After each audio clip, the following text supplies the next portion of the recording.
Coolpad Max Review. Coolpad officially entered India in partnership with Dazen almost exactly a year ago, but that venture ended just months later.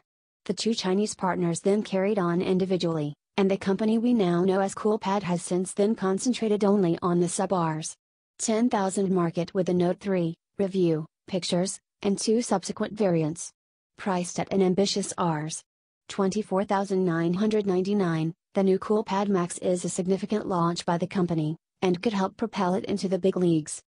Unlike the Note 3 siblings, the Coolpad Max is trying its hardest to be premium. It has a metal body, curved edge glass, a surprisingly packed spec sheet, and it even comes in a fancy box full of accessories. Let's see whether the company has what it takes to step up its game. The Coolpad Max arrives in a fairly elaborate black box with gold lettering. You slide it open and then lift the phone out of its recessed tray. Below that, you'll find an arrangement of black boxes that hold the accessories.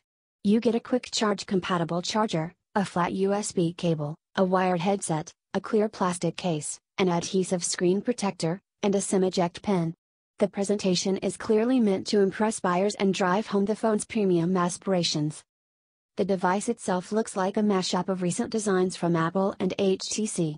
Our review unit was a warm royal gold color. There's also rose gold option, but the neutral gray version has not launched in India, which could put some customers off. Everyone seems to be going for this look nowadays, and we've been seeing it on a large number of low-cost Android devices. The phone's front face is covered in Gorilla Glass 4, which has beveled edges. The glass is pretty reflective, and the edges catch the light every time the phone moves even slightly, which can become a little distracting. The earpiece grill, front camera and sensor window are above the screen, and the chin below it is blank thanks to the use of on-screen buttons. You'll find the power button and SIM, microSD tray on the right. There's one cutout for a nano SIM and another for either a second nano SIM or microSD card. You'll have to choose between the two. The volume buttons are on the left, the 3.5mm audio socket is on top, and the micro USB port is on the bottom flanked by two grills, only one of which is actually a speaker. The rear of the phone is matte metal, which feels quite nice, but is unfortunately marred by a huge white sticker with regulatory information. The one on our review unit was crooked and off-center, and really spoiled the whole look of the phone. Above the sticker is a recessed round fingerprint sensor with a shiny ring around it, and right at the top is the protruding camera with its two-tone flash to one side and a mic hole to the other. Grip is pretty good, though the edges could have been rounded more smoothly. The phone is a bit heavy at 170 grams and its back is just a little slippery. We felt a lot more confident with its thin plastic protective case on. Overall, the Coolpad Max is definitely a premium-looking phone, but not necessarily the most attractive at this price point, and it remains to be seen how well the finish will hold up over time. The Coolpad Max, also known as Coolpad A8, is available with different hardware configurations in different parts of the world. Our review unit, which is the only version launched in India, had a 1.5 GHz octa-core Qualcomm Snapdragon 617 SoC, 4 GB of RAM, and 64 GB of internal storage space. The SoC might be slightly underpowered for this price point, but the storage and RAM are more than generous. There's a 5.5-inch 1080 by 1920 pixel screen, which is also pretty much par for the course these days. There's a 13-megapixel camera on the back with face detection autofocus and a two-tone flash, plus a 5-megapixel one in front. Both can record video at up to 1080p. The battery is non-removable and has a capacity of 2800 mAh. Qualcomm's Quick Charge 3.0 is supported, and the company promises 3 hours worth of talk time with just 5 minutes of charging. LTE is supported on both SIMs, on bands 3 and 40 in India. There's Wi-Fi AC, Bluetooth 4.0, a GPS, FM radio, and USB OTG. Oddly, microSD support tops out at only 64 GB. The only things really missing here are NFC and infrared, which a few other phones do support. Overall, the specs are strong except for the choice of SoC, which is one we're more used to seeing at lower price points. Overall, the phone is still competitive enough to make this phone look good compared to most flagships which are priced above Rs. 40,000. Coolpad is clearly hoping that the Max's software features, build quality and looks will tempt buyers, and honestly, not a lot of people will feel that there isn't enough power. However, If you want features like 4K video recording and super smooth 3D gaming, you'll have to look elsewhere. Coolpad's Cool UI is a heavy customization on top of Android 5.1, and while there are some pretty major features, there are also annoyances. For starters, the default skin is completely sepia-toned, which might somewhat match the gold body but unfortunately makes it extremely difficult to distinguish app icons from one another. We didn't like the look, and had to dive into the Themes app to find something more practical. All app icons and widgets are placed on the home screens, and unlike Coolpad's lower-cost offerings, there's no option of a traditional mode with an app drawer. There are also quite a few confusing text labels, most likely due to poor translations from Chinese to English. The phone dialer, contact list and messaging functions are merged into a single app with a tabbed interface, which isn't a huge problem, but was a little disorienting at first. The default keyboard is called TouchPal 2015 and has a number of extras such as preset phrases, a full screen mode, and an optional T9 layout, for whatever reason. You can split it apart, resize it, or have it stick to either side of the screen. Google's English keyboard is also available. You get quite a few preloaded apps. Cool Manager lets you free RAM, track data usage, monitor power consumption, and tweak app permissions. You can also block specific callers, firewall traffic from known ad servers, and lock apps with a fingerprint. Cool Service is another app which helps you locate authorized service centers on a map and call them. There are also quite a few interesting little touches in the Settings app. You can enable a split screen mode which lets you run pretty much any of your apps into independent frames, unlike many phones which only support specific apps. You can change the color and layout of the on-screen navigation buttons. If you find the screen too large to reach across with one thumb, you can enable a floating button which brings up a circular menu that places a variety of controls at your disposal. Zen Mode is a scheduled Do Not Disturb feature which lets you set exceptions for important contacts or alert types. But by far the most unique software customizations of this phone, and one of its defining features, is the private space. Coolpad claims that this gives you two phones in one, and in effect, you do pretty much get a second, virtualized Android environment.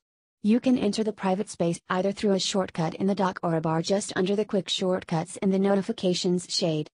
One glaring issue is that you cannot easily protect the private space with a passcode or fingerprint.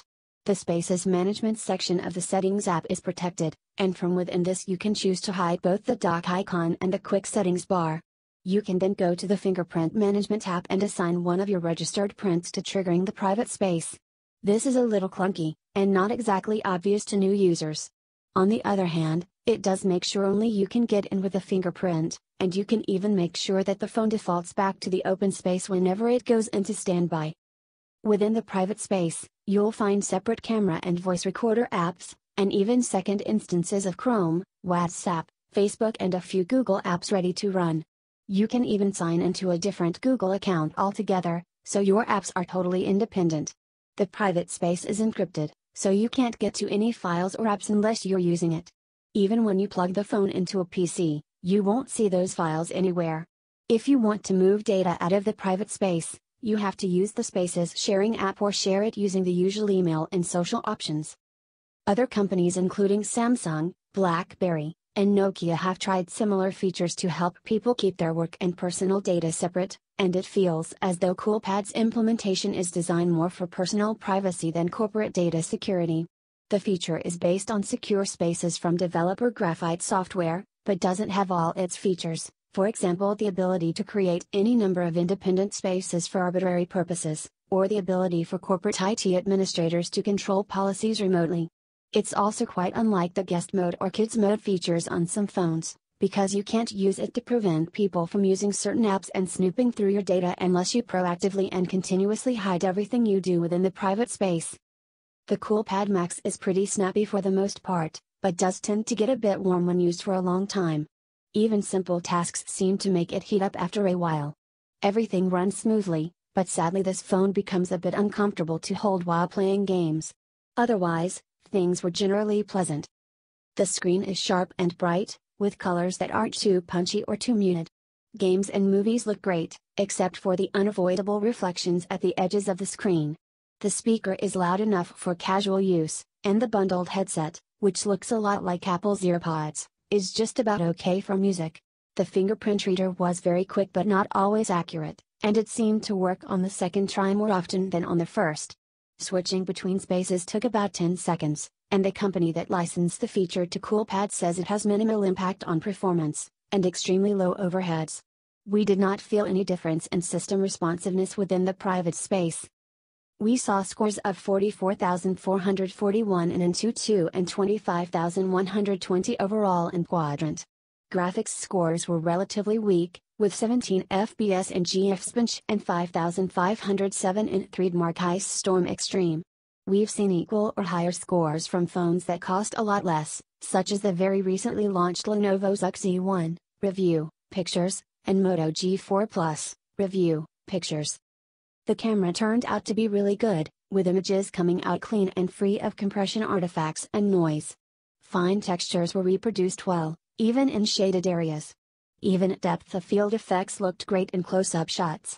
The main problem seemed to be locking focus, and some of the shots we took in relatively favorable conditions came out blurred. The phone did well even in low light, capturing details and colors that would usually be lost. Blurring was a lot more severe here, and we did start to see noise, but photos were still very usable. Videos came out quite smooth and sharp at 1080p, though just a little dull. The battery lasted 8 hours, 41 minutes in our video loop test. We easily made it through a day of moderate usage, and the quick charge feature is truly useful. You shouldn't have to reach for the charger during the day, but even if you do, you'll only need it for a few minutes at a time. Coolpad definitely wants to get more serious in India, and is in discussions with offline retailers to expand its footprint. The Max is an interesting phone, but heats up a lot and is seriously overpriced if all you're looking for is an everyday workhorse. Its value comes mostly from the private space feature and somewhat from its looks. That said, lower cost phones tend to have poorer cameras and battery life, so Coolpad does provide more in terms of overall quality beyond just raw performance. The private space feature is neat, but it's no substitute for a proper privacy solution that lets you manage your personal life while your IT administrator at work manages sensitive information and policies. There is also a significant difference between something being hidden and it being a secret. It's going to be well known that this phone has a private space feature, so there's no plausible deniability, which means your hidden activities aren't truly secret. The mode is useful as a way to avoid carrying two phones but not necessarily to keep sensitive data completely secure. In terms of features, you get more than you would with the similarly priced Samsung Galaxy A5, 2016, review, pictures. The bigger problem is that you can get a lot of other phones which work nearly as well for a lot less money, even if they don't look that premium. Go for the Coolpad Max if you want great features and are willing to spend this much, but you can easily save some money if you feel that you can live without the Coolpad Max's unique features.